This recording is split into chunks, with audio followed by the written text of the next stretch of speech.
भारत के प्रमुख खाद्य और पेय सामग्री और पैकेजिंग एक्सपो एफआई इंडिया और प्रोपैक इंडिया शुरू। वैश्विक खाद्य और पेय और पैकेजिंग नवाचार को एक छत के नीचे लाया गया है। 3 से 5 सितंबर तक इंडिया एक्सपो मार्ट में 50 से अधिक देशों के 15,000 से अधिक प्रोफेशनल एक छत के नीचे जुटेंगे। भारत का खाद्य प्रसंस्करण क्षेत्र विनिर्माण उत्पादन का 7.7% है और 70 लाख से अधिक नौकरियों का समर्थन करता है। उद्योग के आर्थिक प्रभाव को भी मजबूत करता है। आज 3 सितंबर 2025 को एफआई इंडिया का 19वां संस्करण और प्रोपैक इंडिया एक्सपो के 7वें संस्करण के साथ मिलकर एक शुरुआत के साथ शुरू हुआ, जिसमें खाद्य सामग्री प्रसंस्करण, पैकेजिंग और आपूर्ति श्रृंखला पारिस्थितिकी तंत्र के हितधारकों को आकर्षित किया गया है।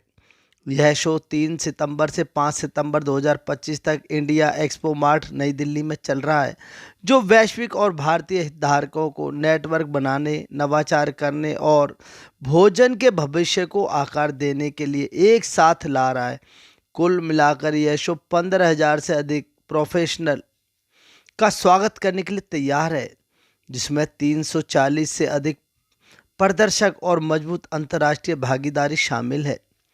यह मंच दुनिया के सबसे तेजी से बढ़ते खाद्य और पेय बाजारों में से एक में उच्च मूल्य की सोर्सिंग, सहयोग और निवेश को सक्षम करना जारी रखता है। उद्घाटन समारोह में उद्योग जगत के सम्मानित सदस्य, नेता और प्रतिनिधि मंडल में शामिल doctor Pramod Halde, chairman chamber of advancement of small and medium business, doctor Dinkar B Kamble, Shri Nilesh Lele, Shri Hitesh Patel, Shri Umesh Kamble, Shri सागर कुराड़े और श्री राहुल देशमुख के साथ श्री योगेश मुद्रास, प्रबंधक निदेशक इन्फॉर्मा मार्केटिंग इन इंडिया शामिल रहे। इस क्षेत्र में अवसरों को संबोधित करते हुए इन्फॉर्मा मार्केट इन इंडिया के प्रबंधक निदेशक श्री योगेश मुद्रास ने कहा कि भारतीय खाद्य प्रसंस्करण क्षेत्र एक परिवर्तनकारी चरण से गुजर रहा है और बढ़ती स्वास्थ्य चेतना, जैविक और पौधों पर आधारित खाद्य पदार्थों के लिए बढ़ती पसंद और आहार पैटर्न में उल्लेखनीय बदलाव से प्रेरित है। जैविक खाद्य बाजार के 2025 तक 75,000 करोड़ तक पहुंचने का अनुमान है और अधिकांश उपभोक्ता स्वस्थ विकल्पों के लिए प्रीमियम का भुगतान करने को तैयार हैं। उद्योग फल, सब्जियों और पौधों पर आधारित पेशकशों में तेजी से विस्तार देख रहा है। यह पृष्ठभूमि के खिलाफ एफआई इंडिया और प्रोपैक इंडिया उद्योग के लिए एक उत्प्रेरक के रूप में कार्य करते हैं। नवाचार का प्रदर्शन, सार्थक संवाद को प्रोत्साहित करना और व्यवसायों को उपभोक्ता की बढ़ती ज़रूरतों के साथ संरेखित करने में सक्षम बनाना है। ज्ञान के आदान प्रदान और सफलताओं को उजागर करके यह वैश्विक खाद्य परिस्थितियाँ तंत्र में भारत की स्थिति को मजबूत करता है, जबकि मूल्यवर्धन, निर्यात और रोजगार सृजन के लिए नए नए रास्ते खोलता है।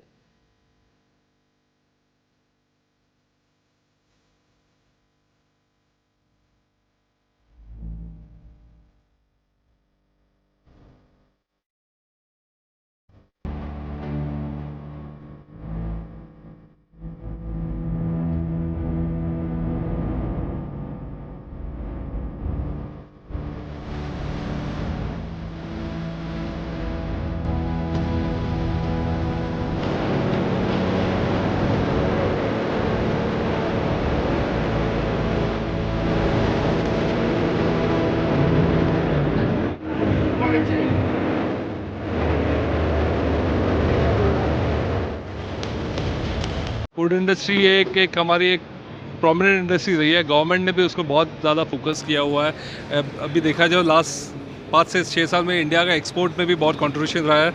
अपना around 7 million jobs are in this sector, and 7.5% of our gross value addition comes from food industry.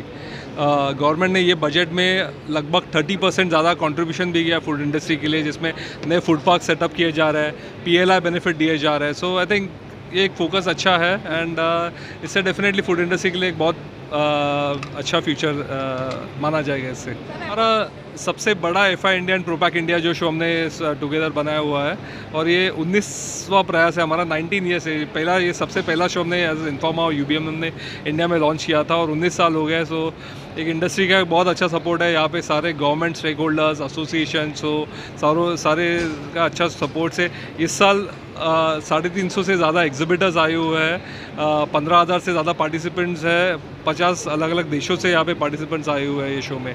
सो एक हब बन गया है जहाँ से इंडिया को ग्लोबल स्तर पे दिखाया जा रहा है। उसके लिए इंडियन प्रोडक्ट्स भी बहुत अच्छे तरीके से we are able to showcase that to the global trade. Dr. Nilesh Amrutkar, and I am the Managing Director of EnviroCare Labs, which is India's one of a leading food testing laboratory located in Mumbai, and we are doing the testing for the government of India as an import control laboratory as well as export control laboratory, plus the domestic में जो food ingredients, food components, food produced food है, उनकी testing हम लोग करवाते हैं हमारे laboratory में, chemical, microbiological and also physical parameters, जिससे हम लोग को ये पता चलता है कि उसमें क्वालिटी कैसी है, स्टैंडर्ड मीट कर रहे नहीं कर रहे, पेस्टिसाइड रेसिड्यूज़ है नहीं है, हेवी मेटल्स है नहीं है, and international quality and national level quality कैसी उसको वो मीट कर रही है। This is what we do in the laboratory. Social media में बहुत सारी चीज़ें ऐसे चल रहे हैं कि ये ख़राब है, वो ख़राब है, ये मत खाओ, वो मत खाओ, बट अपने को एक चीज़ रियलाइज़ करनी बहुत इम्पॉर्टेंट है कि जो फार्म पे प्रोड्यूस होता है, टमाटो हो या मिर्ची हो, ये अनंत काल तक नहीं टिक सकती है, वो ख़राब हो जाती है। And to avoid the spoilage of the food so that we are able to handle the food security, it is very important that the produce from the farm is processed, not only preserved but processed, and processing industry actually is a boon for all of us। ये जो बोल रहे हैं कि इसमें शक्कर ज़्यादा है, नमक ज़्यादा है, हाँ शक्कर ज़्यादा है, नमक ज़्यादा है, वो बात हो सकती है, उसमें केमिकल्स है वो भी हो सकते हैं, बिकॉज जब तक हम लोग उसमें केमिकल्स नहीं डालते, जैसे not all chemicals are bad, even आप अगर देखो water is a chemical, H2O, hydrogen dioxide, बराबर, तो वो भी केमिकल है, सॉल्ट NaCl वो भी केमिकल है। हम कितने प्रमाण, कितने मात्रा में उसको खाते हैं वो ज़्यादा इम्पॉर्टेंट है। So food processing industry actually is a boon for all of us. Plastic packaging industry, again यार plastic is a boon and a bane. तो प्लास्टिक के कारण हमारा फूड जो है वो प्रोटेक्ट होता है, बट जिस तरह से हम लोग ज़्यादा वो प्लास्टिक यूज़ कर रहे हैं अपने जीवन में और फेंक रहे, वो प्रॉब्लम है। Plastic is not a problem in the food industry because there are lot of guidelines across the world, even India also has the guideline of what is called as food contact material, जिसमें से जो Leach होता है उसमें से, जहाँ पे अपना अगर अचार है या अपना रेडी टू ईट फूड है, जब हम लोग उसमें डालते हैं तो थोड़ा थोड़ा लीच होता है, उसमें हेवी मेटल्स लीच होते हैं, थैलेट्स लीच होते हैं, उसमें से बिसएफिनॉल लीच होता है। तो all this thing gets leached out if you have not use the plastic in a correct manner, and जितना हम लोग वो फेंक रहे हैं एनवायरनमेंट में, वो वापस फूड चेन में आ रहा है। मेरा नाम नीलेश लेले है, मैं प्रेसिडेंट हूँ chamber for advancement of small and medium businesses.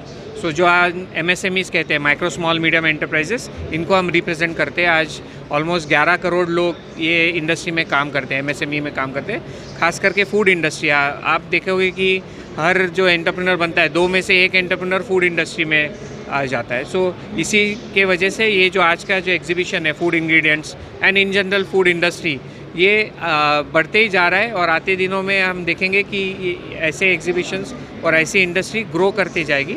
और जैसे मैंने पहले भी कहा कि दुनिया का पॉपुलेशन बढ़ते जा रहा है, एंड इंडिया एंड चाइना ये 2 ही देश हैं जहाँ पे हम जिसको हम आरेबल लैंड बोलते हैं, फार्मिंग लैंड बोलते हैं, ये 2 देश है जहाँ पे बड़ी मात्रा में फार्मिंग लैंड अवेलेबल है। तो ये 2 देश ही पूरी दुनिया को आगे चल के खाना खिलाने वाले हैं। सो इसीलिए ऐसे शोज़ एंड ऐसे टेक्नोलॉजीज़ एंड चीज़ें दिन ब दिन इम्पॉर्टेंट और बढ़ती ही जाएगी। When we talk about the food industry, the government has been promoting food industry so very much, especially in this budget. As you saw, more 30% more allocations have come to food industry in terms of setting up new food parks or giving PLI benefits. Ingredients is the core of it, and that's what you see at this show. All the natural extract, natural ingredients, everything that goes into food is out here. So if there's a good ingredient, then we only have the good finished product. So that's something which we believe in, and that's the reason they show. And this is definitely, as it started, there were more international companies, but if you see, there's now a great blend of international and domestic companies. Overall, Informa is very well organizing these events, and it is actually food ingredients is actually backbone of the food, and food is the backbone of the any human being. So it is food ingredient and packaging also is it is a very very important part of any food. How they have grown in India. India, there was no such organization who was doing a very systematic international standard of the expos, which was required. When we were participating globally, we were always used to think that when this kind of the expos will take in India, and when the foreign people will come to India and they will look for their products, their formulas or the ingredients. In movies में हम देखते हैं right, रोटी कपड़ा और मकान, and that tells us that कपड़ा और मकान, फिर भी मुंबई में हम देख लेते हैं कि बिना मकान लोग रह लेते हैं, 1 या 2 जोड़ी कपड़ों में लोग रह लेते हैं, but without food you can not survive. So food is very very important, and that's why shows like these Kids, and we are on the jury panel, and it's so interesting to see how the new developments are happening, right from R&D to the new product development to the changes that are happening, innovations that are happening in food processing sector at various levels. It is not that the awards are only for the big people, but it also for the small people, the MSMEs, where a lot of